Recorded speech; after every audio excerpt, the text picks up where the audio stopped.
Hey everyone, welcome back. Had a little break here in the videos, but I've been busy working. It's time to move on to some things like this is the heater assembly. We're getting done with a lot of the main fuselage stuff, so it's starting to work on the systems and whatnot. It's just as you turn the pages through the manual, the heating unit is next up on the list, and so it's time to get out and kind of sort this out. It actually wasn't too difficult to do. I mean, the heater's basically in a box, and you add a couple of hoses, and there's a heat pump that goes to it. Um, as you'll see coming up here, there's a. I think it's a little early, but that's fine. I mean, it's all got to get done. This is me working on trying to get it situated in there. This is the unit where you have to have the rivets on the firewall facing inward instead of outside or towards the nose of the airplane. And you have to actually manually add the rivet holes, at least according to the build that I'm on. They give you, I think it's like 30 millimeters or something like that. That down from the top, you pop a hole in there, and then you rivet it in. One of the things that I've been doing through the build is using an epoxy on the rib nuts so that they don't spin when they're installed. I mean, the mechanical fastening is not bad, but just adding that chemical bond is something that I have been liking to do. The problem I ran into when I was adding some of the rib nuts to the front part of the firewall was my drill, and this is just kind of showing the side view of how that gets put in there. But the long time drill that I'd had basically lost the ability to torque to the tolerances for the rib nut, so I wasn't getting a good bind on the rib nut itself. And I was like, okay, well, I'll let the chemical adhesion kind of fix some of that. So you'll see here where I ran into a bit of a problem with that. But I was all excited to get this on because I'm like, oh, yay, I'm getting, the system's put in place. But in reality, until you are pretty well done with the firewall forward aspect of things, this is a little premature. I think in through the videos here, you'll see me put this on 2 or 3 or 4 times, and I finally was like, okay, this is coming off and staying off until I absolutely can no longer wait on putting it on. And I think that's some of the build process that's how that works. But this is the back of the instrument panel, and again, it's like, woohoo, I'm making progress, and it's just gonna have to come back out, which it's clecoed in, so it's just remove a few clecos. If anything, chalk it up to I test fit it and made sure that it was working, or that it's in place. I was just testing. That's the structure that goes in with the instrument panel, which was kind of fun to get out of my office. All the instruments are sitting in my office. I had a little different camera that I was messing with here. I'm going to try to incorporate it, but it just takes a little more work for me to manage it. The other cameras that I'm working are just they're almost security cameras. They just do stop motion and whatnot. This one will chew through a ton of memory, and they don't. I just haven't spent the time to get the motion or the capture frame rate fast enough on it. So anyway, so if you see there, I'm kind of fiddling with the hoses as they go through the firewall. Again, it's like I got it all put in, thinking, okay, cool, this is done. Now I can move on. And then I was like, okay, well, I got to take it off. So the downside, you'll see here in a second, is that when I was taking these screws out, and these are the 10 millimeter screws, they go in the M5 rib nuts. The front portion of the screw got into the classic rib nut situation where the screw was, because I had used the Loctite and everything to situate it because I expected that to be done.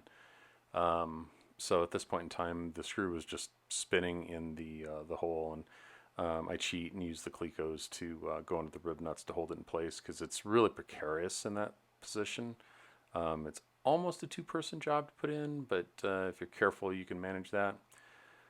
So, time to drill the rib nut out. And of course, it's a stainless steel screw. So it was a little more involved. The drill still had enough torque in it to, drill things out, but it just doesn't have enough to pull the rib nuts. I wound up having to get the Dremel and just completely destroying the head of the nut, and because the rib nut was already somewhat in place, it just doesn't pop out. So now it's a fun time of going through and taking very carefully removing as much of the material on the rib nut to get that out and free that hole up. I had a pair of lock pliers and to try to hold it, keep it from spinning, and it just basically you smash or you destroy as much of that rib nut as possible until it pops out. Fortunately, I've never, at least to this point, have destroyed the hole. So I got the rib nut out and got it replaced and moved on. So I had some leftover fire material, firewall forward material. It's the little heat shield. I mean, it sort of works, but if anything, I had some leftover, so I figured, well, I'd put it on the inside of the firewall because I've seen some people do that. You know, to keep my theory on it is it's just going to act as a barrier to help radiate heat out and then keep some in. I don't know. I mean, I may be completely wrong on that one. That's not in the instructions. I just had leftover material, so I figured out what the heck. I'll put it in there and use it. So anyway, since I kind of gave up on putting in the heater for now, and knowing I've got the firewall work, I'm working on getting the battery box in there. Totally easy peasy to do. It's just the base and the sides, and you rivet it in, and you're good to go. The fun part is that there's a sort of a strap, or there's a strap that holds it on there. And they say, well, you know, you got to poke a couple holes in that to put the rib nuts through. Or I'm not even sure that they actually do that, but it's very clear. It's like you need to put 2 holes in it so the rib nuts will go through and help bind that nylon strap to the firewall. Well, I was trying to drill it out, and I don't know what I was thinking, but it dawned on me one morning. I was like, hey, it's like a nylon. I can just take a soldering iron, heat it up, and poke a couple holes in it, and then the rib nut will go through, and it cleans up that hole real nice. And so sure enough, I got out the soldering iron and poked the hole in it, and there I go riveting it on. So I don't know. I don't think that's in the instructions anywhere, but that was my solution to it, and it's on there really good. So next thing up, I'm kind of digging out the holes there for the fuel pump. It's a larger box that goes on the front firewall. Well, and then actually, well, I used a different graphic there anyway. So I'm working on the oil filter, or I'm sorry, the oil sump in this location. That mount is a little challenging. It's there's no real clear direction of up or down, and there's a slight canter to it, and I couldn't quite determine which way was the best way. So, you know, I 50, you know, I got 6 of one, half dozen of the other, so it's on there. If I have to flip it around, because the rivet holes line up both directions, it's good to go. And you can see I pulled out the big drill. That's a 1/2-inch drill to get the rivet nuts fixed. So, and that's the starter solenoid I'm putting on there.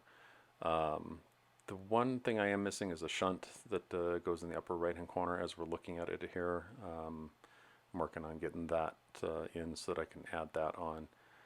And this is the mount for the, yeah, it's like, I forget what it's called. The graphic will come up here in a minute. But yeah, I can see it me working on it there. It's a pretty hefty piece of electronics. You know, I get it that everything's moving in the electronics direction, but that's the unit that I'm working on there. But it's definitely a lot. And it controls, I think, the lane A and lane B on the computer itself. So of course I got it on. Realized I needed to take one of the sides off because you added duct onto it. So this is the fuel pump installation. The holes are already pre-drilled in the firewall, and it goes on pretty nice. There's just a couple of grommets. There it is. It's a regulator. That's what it's called. So you can see there, you've got to take that. There's a piece on the side there that comes off, and then there's a heat sink goes on. And I was talking with Aaron, who's flying one of the Stings today, about it, and his theory is that that's lane A, and it just has a lot more going on through it, so it just generates more heat. Anyway, that's it for this go around. I'm working on several other videos that are going to come over the next several weeks, just kind of keep you guys up to date. And if you have any questions or anything, please feel free to drop a note in the comments, like, subscribe, all the fun stuff. And I'm happy to help if you have any questions. Thanks.